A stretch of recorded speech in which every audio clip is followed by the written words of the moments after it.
Alright, so I've been requested by a friend to do a quick walk-around video of my 2012 Ford Focus. I'll start under the hood here. So first of all, you've got a 2.0 liter 4-cylinder engine.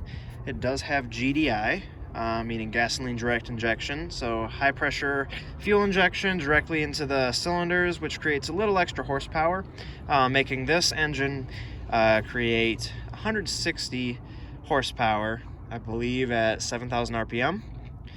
This was the only engine option that was available in the United States for 2012. Later in 2016, they offered a 1.0 liter 3-cylinder EcoBoost engine, and of course in 2013 they offered this engine with a turbocharger for the Focus ST. However, in 2012 the ST was not available. You could get this one engine option. For the transmission, which is tucked down under the airbox, of course, you have the option of an MTX 75 5-speed manual transmission or a DPS 6 6-speed dual clutch automatic. Clearly, you don't want the automatic because that is very problematic on these cars. It typically goes out every 50 to 80,000 miles, depending on how you drive it.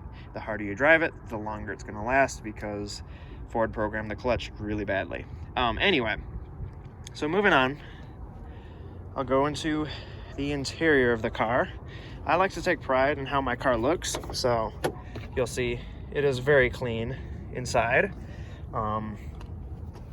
I'll go ahead and sit down in here, get the key out. You put the key in, you'll notice it has a very standard Ford door chime, but you start it up.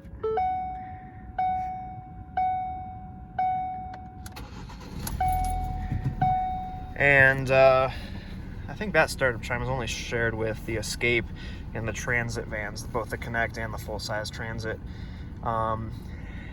Anyway, this is the gauge cluster. It's a very base model. It just has the small LCD screen here.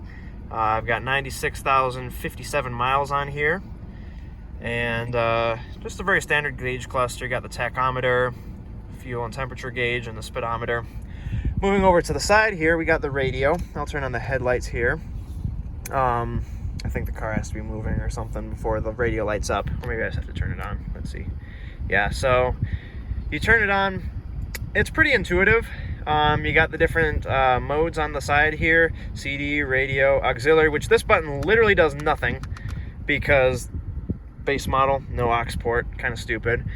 Sound, that just allows you to adjust your, yeah, I may have been listening to something like rap music earlier. It allows you to adjust the EQ settings. And then, of course, you can set presets here for your radio and whatnot, navigation. It's pretty intuitive. Some of the quirks this car has, the lock and unlock button is on the center console. If you look at the door, there's actually no lock switch anywhere. If you want to unlock the car while the door is closed, you simply have to pull the handle and it unlocks automatically. But the electronic control is on the center stack. There's a lot of European influence that was put in the Ford Focus, as it's primarily a European vehicle. One of the interesting ones that I find kind of cool is it has a very standard turn signal, right? The hazard lights flash a specific pattern which is unique to only European vehicles. And that is, I believe that's standard in every single generation of the Ford Focus, both the first, second, and third in the United States. We don't get the 4th generation Focus, unfortunately. Moving around to the back.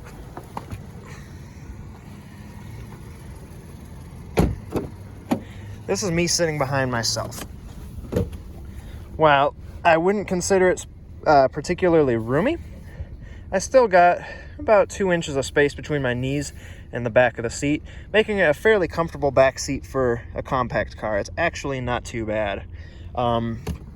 However, sorry, the lighting is bad in here. The rear windows are crank windows, whereas the front windows are power windows. Kind of a strange setup you won't see in many other cars. I'll move around to the back here. It's the trunk. button to release it here. My trunk is pretty full of stuff right now just because it's kind of my storage unit at the moment. But the trunk is a decent size and can store a lot of stuff. It's gone on some road trips and everything. I've actually been to 16 different states in this car, as far east as Ohio and as far west as California, as far north as the Canadian border, and as far south as the Mexican border. So it has covered a lot of miles with me. I bought it at 53,000 miles, and as you saw, it now has 96,000 on it. Take a listen to the engine while it's running.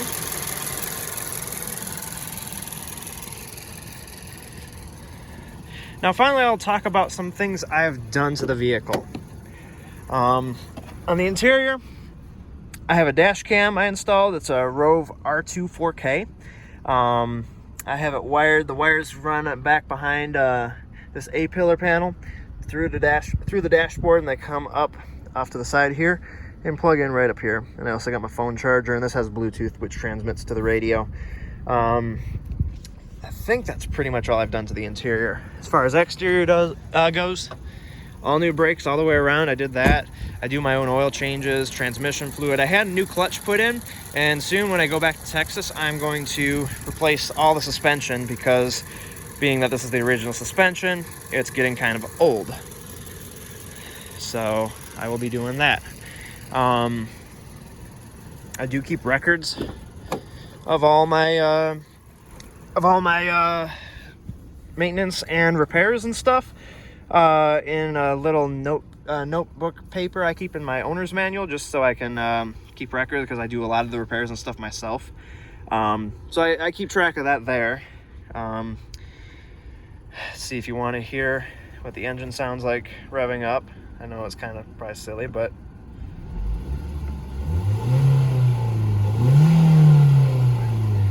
not horrible for a 4-cylinder.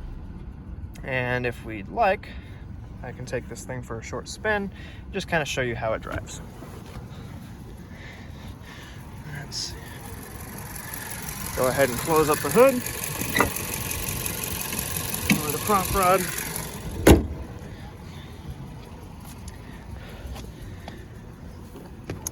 Now, one of the first things I noticed with the Focus, let me turn on the dome light again, the clutch is actually quite deep. This is the full travel of the clutch. So it's all the way on the floor, up, up, up, up, up, up, up, up, up, up, up, and now it's out.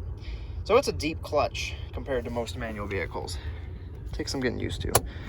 Let's go ahead and take it for a little drive around the roof of the parking garage here. So I never thought I would drive a Ford Focus. Honestly, I was just looking for a regular Econobox, and I wanted a manual transmission. Oh, it's when I went to put my seatbelt on here. There we go. And this just happened to be a car that I saw pop up. I think it was on Facebook Marketplace, and it looked like a good deal. It was only $6,000, and it had 53,000 miles on it. So it didn't look like a bad deal, and I figured, what the heck, might as well go check it out, right? So I did, and surprisingly, I actually found it really fun to drive. I checked out a few other cars. Some of them were newer, and I never liked any of them nearly as much as this Focus. Shifts like butter. It's probably one of the nicest manual transmissions I've ever driven, and yeah, it's got decent acceleration for what it is, and it's just really, really fun to drive. So that surprised me. I wasn't expecting it to be a particularly entertaining car, but this thing is really not bad. So before you go crapping on the Ford Focus for being a cheap, bad credit mobile, take one for the drive. You might actually be surprised.